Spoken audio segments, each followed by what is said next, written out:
Good evening, Mr. President. My name is Reed. Hi, Reed. I'm a single father and Iraq War veteran. I dream of owning a home for me and my son, but mortgage rates under the Biden-Harris administration have made that impossible. What can you do to help make home ownership affordable again? All right, good. It's a great question, and a lot of people have this question. First of all, it's too expensive to build the homes, and they're building them, and they cost a fortune, and 30% of the cost in some locations is the cost of, like, planning and certificates and a lot of nonsense they do. They make you go through hell and it takes years to get them, zoning approvals, all of the approvals you need. We're going to get rid of a lot of that, but most importantly, we're going to get interest rates brought way down. You know, we had interest rates at 2%, and now they're 10% and you can't get the money. We had 2% and there was plenty of money for everybody. And, you know, I call the home part of the American dream. We're going to create the American dream for young people and for older people, too, by the way. We're not going to forget. I mean, I happen to be a very young man, but we're not going to forget the older people. We're not going to forget the older people. By the way, no tax on Social Security benefits for the older people. For those. I guess, you know, somebody said, oh, he's got a conflict of interest because he benefits by that. I'll give mine up if you want. I save tax. But no, we're going to do that for the older people. That's a big deal because you've been eaten alive with inflation. And all I'm doing is getting you back to even. I think when we do that, we're probably just getting you. You know, you have fixed income, and you went up numbers like 30, 40, 50, depending on what they include. You know, they like to say it was a 20% increase. It wasn't. It was 30, 40, and 50, depending on what they want to include. So we're going to do that. But, Reed, getting back to you, we're going to drill, baby drill. We're going to have so much energy. And we're going to bring prices down because, you know, your prices are up. Don't forget, the damage is done. We have the worst president and the worst vice president in the history of our country by far. And let me tell you, she is worse than him.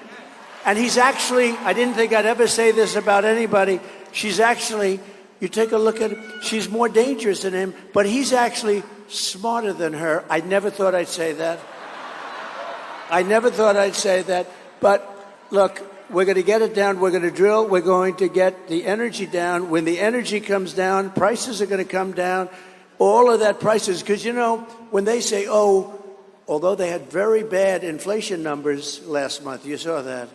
Very, very bad inflation numbers, despite the big, you know, they did this big drop, probably too big a drop. I'm not going to get into that. But we're going to get the prices down because the damage has been done. If we had no inflation now, such damage has been done. The highest, in my opinion, the biggest inflation in the history of our country. They didn't include a lot of the bad numbers. I'll give you an example. On housing and on different things, like crime statistics are fake. They were fake statistics.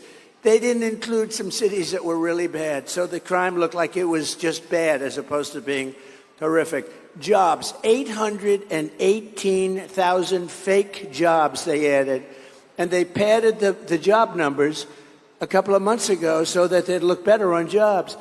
818, they were fake. They were fraudulent jobs, and they thought they'd announce the real numbers after the election. But we had a whistleblower or somebody that let it out, so they cheated us on 18. Think of that, 818,000 jobs they cheated. You know, usually when you have those numbers, it's 9,000 jobs off it. This is almost 1 million jobs off. It's not even possible. So we're going to bring things, and Reed, you're going to buy that house, and you're going to pay 2.5%, 3% interest, and you're going to say, I love this guy. Because interest rates, Reed, will follow as the energy goes down. And I made another commitment. I made it over the last month. I've been making it. We have more liquid gold under our feet than Saudi Arabia, than Russia, than any other country. I'm going to bring down your energy costs 50% in the first year. 50%. And I better do it because I'm all over the place saying I'm going to have problems if I don't get it done. But we have all the capacity to do it. Nobody else can make that statement. We have so much energy, we don't even use it. We get energy from Venezuela. They don't have good oil. You know, they have tar. They have tar that you have to liquefy. And you know where they do it? In Houston, Texas. Because that's where we have the plant. It's the only plant in the world that can do it. We do it in Houston. So for the environmentalists out there, this is not a pretty picture, what flows into the air, right? But we're going to use our beautiful liquid gold. And when we get everything else down, houses, everything's going to come. It's going to be beautiful. You're going to have a house. Just wait a little while. Give me a little while. Let me get in. 1 year from January 20th, we will have your energy prices cut in half all over the country. Thank you.